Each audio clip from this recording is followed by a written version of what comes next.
Poor Waitress fed a crippled beggar daily. One day he said, "I am a billionaire." Every morning, before the sun even thought about rising, Lena would slip out of her tiny apartment, the one with the leaky ceiling and the radiator that groaned like an old man, and walk 3 blocks to Maggie's diner. She'd clock in at 5 a.m., brew the coffee, wipe down the counters, and wait for the first customers.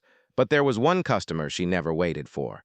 He came every day, rain or shine, snow or scorching heat. He never asked for food. He never spoke. He just sat, hunched on the sidewalk outside beside the dumpster, his legs twisted beneath him, a rusted metal cane beside him, a plastic cup with a few coins trembling in his lap. Lena didn't know his name. She didn't know how he got there. All she knew was this: every single morning, without fail, she brought him breakfast, and no one else did. Lena quietly placing a paper bag on the ground beside him. Inside, 2 scrambled eggs, toast with butter, a banana, and a thermos of hot chocolate.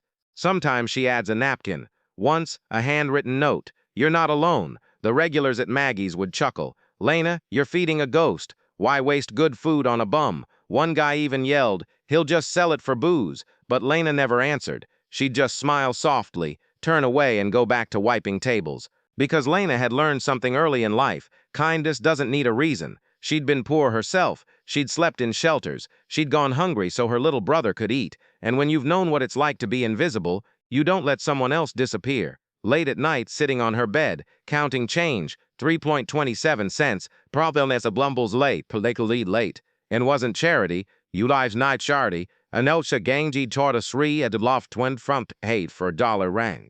It was connection. Every day she'd whisper, "Hope you have a better day," as she placed the food down. And every day, without fail, he'd look up, those deep, weary eyes meeting hers, and nod.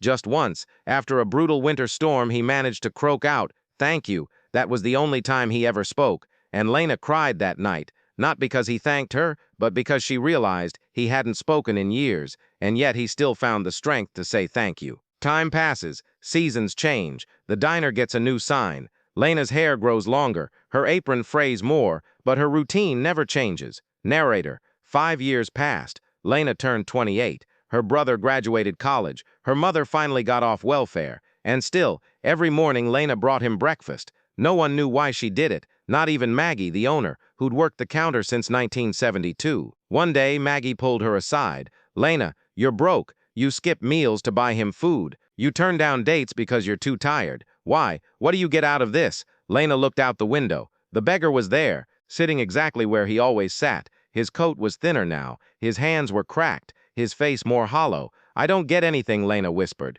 "but I give something." "What?"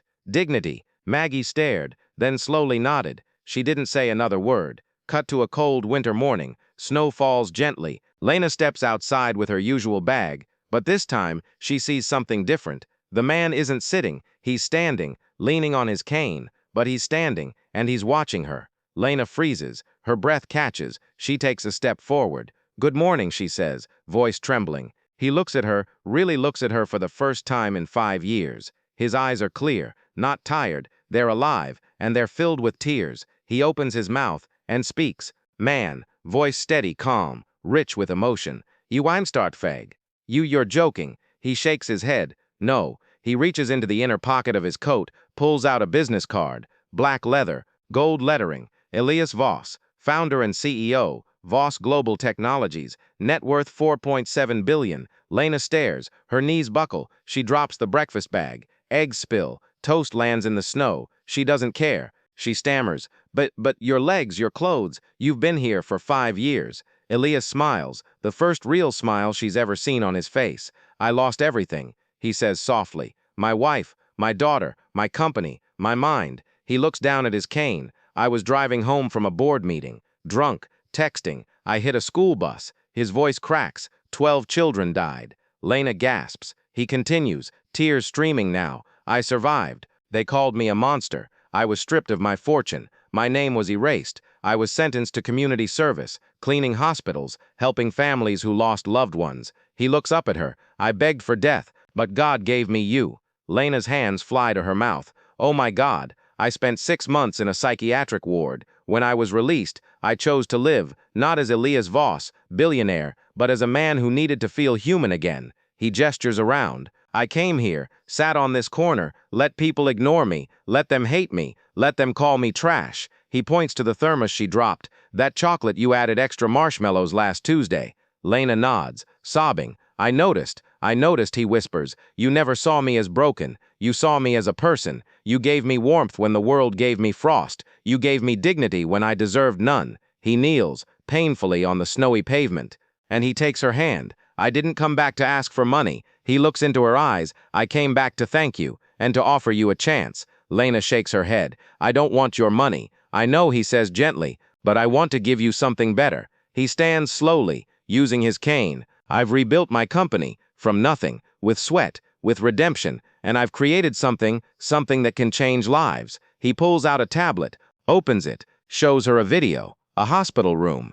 A little girl, 7 years old, wearing a prosthetic leg, smiling, running. I built the first affordable AI-powered prosthetic limb, Elias says, for kids who lost limbs in accidents, for veterans, for people like me, who society forgot. He turns the screen toward her. On the screen, a plaque, in loving memory of the 12 children, and to Lena, who taught me how to love again. Lena collapses to her knees, sobbing, not from shock, from grace.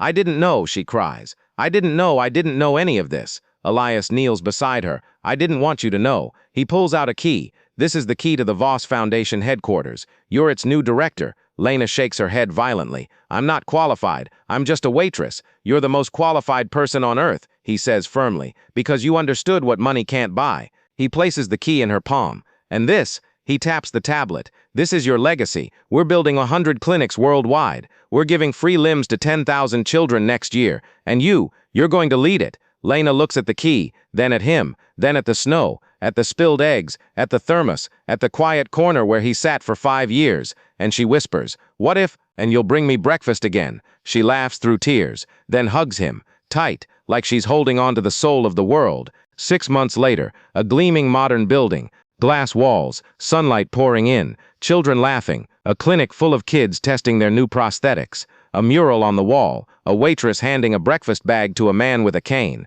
Underneath, kindness changes everything. Lena stands at the podium, dressed in a simple blue dress, her hair now neatly styled, her eyes bright. Behind her, Elias watches from the back, walking now, with braces, but walking. He gives her a thumbs up. Lena clears her throat. My name is Lena Rivera, she says, voice strong, clear. 5 years ago, I was a waitress making $8 an hour, living paycheck to paycheck, wondering if I'd ever be enough. She pauses. I used to think kindness was a luxury. She looks out at the crowd, parents, doctors, donors, journalists. But then I met a man who taught me that kindness isn't something you give when you have extra. She smiles. It's something you give when you have nothing left. Applause erupts. Elias wipes his eyes. Maggie's corner, still open, still humble. A new sign hangs above the door. Home of the first breakfast that changed the world. Inside, a photo frame on the wall. Lena and Elias, smiling together, arms around each other. Below it, some people come into your life to take. Others come to teach you how to give. And some come to show you that redemption begins with a warm meal and a quiet nod. A little girl, missing her left leg, runs into the diner. She's wearing a prosthetic. She spots Lena behind the counter. Miss Lena, she shouts, running over. Lena kneels. The girl hugs her. I made it to school today, she says proudly. I ran all the way. Lena kisses her forehead. I knew you could. We spend our lives chasing greatness, money, fame, power. But sometimes, greatness finds you, in the quietest moments, in the coldest corners, when you choose to feed someone, not because they deserve it, but because you refuse to let them suffer alone. Elias Voss became a billionaire again. But Lena became something far greater. She became hope. And if you ever wonder whether one act of kindness matters, look at the girl running, look at the man walking, look at the breakfast bag on the sidewalk, and remember, sometimes the smallest gesture is the one that saves a life. If you see someone suffering, don't look away. Bring them food. Say hello. See them, because you never know, they might be a billionaire in disguise. Thanks for watching. Please don't forget to like, share, comment, and subscribe for more stories that restore your faith in humanity.